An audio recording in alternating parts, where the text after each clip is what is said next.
সবাইকে দীপাবলির অনেক অনেক শুভেচ্ছা। কিন্তু ভিডিওটা দিতে অনেক লেট হয়ে গেছে, আই নো, বাট কিছু করার নেই। আজই পুজো, পাপার গ্রামের বাড়ি বড় করে কালী পুজো হয় গোপালগঞ্জে, সেখানে আমরা যাচ্ছি। আর এই যে দেখি মাকে সিংহাসনে উঠাচ্ছে মাকে সাজানোর জন্য। আমাদের এখানে পুজো শুরু হয় রাত 12টা থেকে, আর পুজো শেষ হতে হতে ভোর হয়ে যায়। সেই ছোটোবেলা থেকেই দেখে আসছি, আমার খুবই ভালো লাগে, একটা আলাদা অনুভূতি। এরপরে আমার ভাই আর বোন মিলে মাকে সোনা দিয়ে সাজাচ্ছে। মার এই একই রূপে সারা বছর পুজো হয়। তার দুই সখীকে নিয়ে সে আসে বাপের বাড়িতে। মায়েরা পুজোর আগের দিনই সবাই চলে আসছিলো, আমারও খুব ইচ্ছে ছিল আসার, বাট অর্ণবের অফিস অ্যাজ ইউজুয়াল আসা হয়নি। পুজোর দিনে আসতে হয়েছে, আর উপোস করে জার্নি করাটা খুব কষ্টের হয়ে যায়। তারপরেও আমি যেটুকু পেরেছি আমি উপোস ছিলাম। মেঘা আমার বোনও উপোস ছিল, এজন্যই ও পারছে মাকে সাজাতে। আর দেখো নথটা পরে মাকে যে কি সুন্দর লাগছিল, চোখে ফেরানো যাচ্ছিল না মার থেকে, এতটা সুন্দর লাগছিল। মার সাজ কমপ্লিট হয়ে গেছে। এখন আমরা একটু আমাদের বাজারের মন্দিরে পুজো দেখতে এসেছি, বেশি দূর না, কাছেই আমাদের বাড়ি থেকে। আর এই পুরোহিত আমাদের বাড়িরও পুজো করবে, আর এই জন্য আমরা ওনাকে বলতে গেলে নিতেও এসেছি। আর এই যে এখন আমাদের পুজো আরম্ভ হয়ে গেছে। বাড়ির পুজো হলে অন্য কোথাও পুজো যে দেখবো ঘুরবো, এটা হয়ে ওঠে না, টাইমের জন্য হয়ে ওঠে না। শুধু আমরা এক জায়গায় গিয়েছি, তোমাদের দেখিয়েছি বাজারের পুজো, ওইটা দেখিয়ে চলে আসছি, কারণ আমাদের বাড়িতে পুজো শুরু হয়ে গেছিলো। আর এটা শেষ হবে ভোরবেলায়। দেখো ঠাকুরমশাই কি সুন্দর পুজো দিচ্ছে, চলো তোমরাও দেখতে থাকো।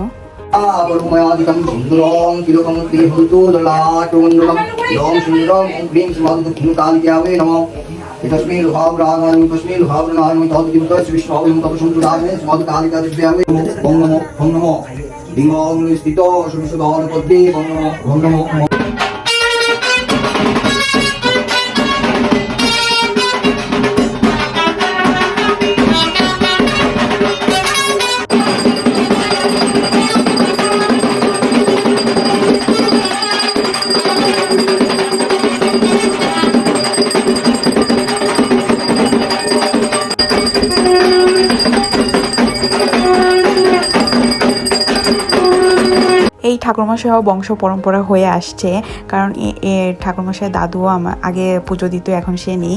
যাই হোক, তার পুজো অনেক ভালো লাগে, সবার অনেক ভালো লাগে। পুজো শেষ হয়ে এই সকাল হয়ে গেছে, আর কোনো ভিডিও করতে পারিনি। আর এটা হচ্ছে আমার ছোট কাকার মেয়ে, এত সাহসী কি বলবো, এই ছাগলের পিছন পিছন যাচ্ছে। তারপরে এই যে মার বিদায়ের বেলা শুরু হয়ে গেছে, সবাই বাজারে ফুটাচ্ছে। পাপা বলছিল সবাই আয় আমরা একসাথে একটা বাজি ফুটাই। এই যে সবাই মিলে তারই আয়োজন চলছিল, আর অনেক বাজি ফুটেছে আমার ভাই বোনেরা মিলে, অনেক মজা হয়েছে।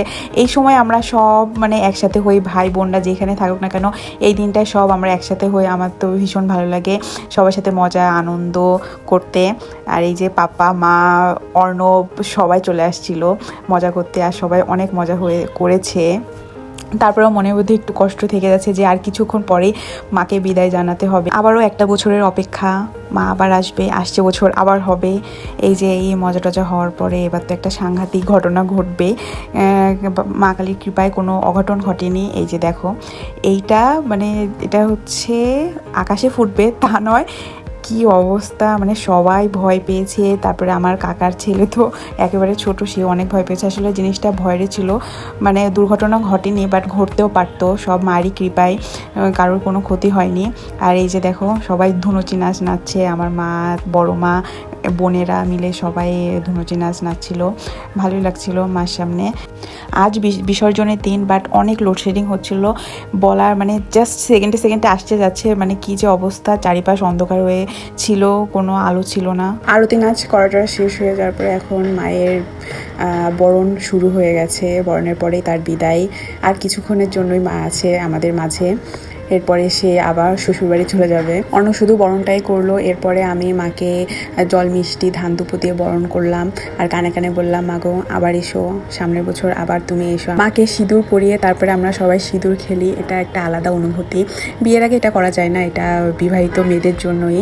আর আমার এটা খুবই ভালো লাগে, আগে করতে পারতাম না, এখন বিয়ে হয়ে গেছে, এখন আমি এই রিচুয়ালটা আমি করতে পারি, আর আমার খুবই ভালো লাগে।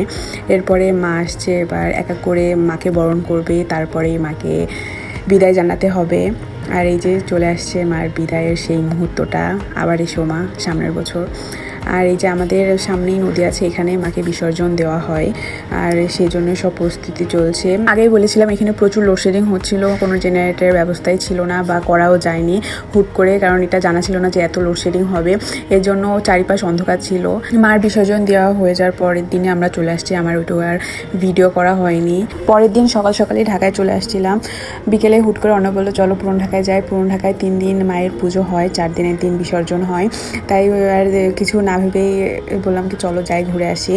এবারে একটু কম প্রতিমা গড়া হয়েছে সামাজিক পরিস্থিতির কারণে। তারপরেও যে কটাই প্রতিমা হয়েছে না কেন, এত সুন্দর মায়ের রূপ, মাকে এক এক রূপে সাজিয়েছে, দেখলেই মনটা জুড়িয়ে যায়। আমার পুরনো ঢাকার মায়ের পুজোটা খুবই ভালো লাগে। অনেক পুজো হয় আর এক এক রূপে মাকে সাজানো হয়, সাজানোটা দেখলেই মনটা ভরে যায়। আজ পুজোর শেষ দিন, এজন্য ভিড়টাও কম ছিল। বাট পুজোর দিন আসলে মানে ভিড়ে মাকে দেখাও যেত না, এতটাই ভিড় থাকতো। ভালো দিনে এসেছি, হালকা ভিড় ছিল, মাকে মন ভরে দেখতে পেরেছি। আজও কিছু কিছু জায়গায় মায়ের পুজো করেছে দেখলাম। যা পুরনো ঢাকা তাঁতিবাজারটা ঘুরতে বেশ ভালোই লাগে, আমার তো খুবই ভালো লাগে। চারিপাশে মন্দির, ধূপের গন্ধ। এখানের পুজোটা একটা আলাদা স্টাইলের হয়। উপরে সব মায়ের মূর্তিগুলো থাকে, একটা মণ্ডপ করে আর আমরা নিচ থেকে যাই মাকে দেখতে দেখতে। এটা আমার খুবই ভালো লাগে। এই যে আমাদের মাথার উপরে উপরে সব প্যান্ডেল করা হয়েছে। দেখো এই মাকে কি সুন্দর লাগছে, অপরূপ চেহারা, চোখে সরানো যাচ্ছে না।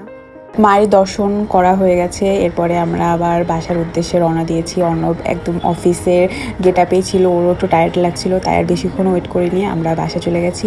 আমার ভিডিওটা আমি এখানে শেষ করছি, আবার দেখা হবে কোনো এক নেক্সট ভিডিওতে। So tata.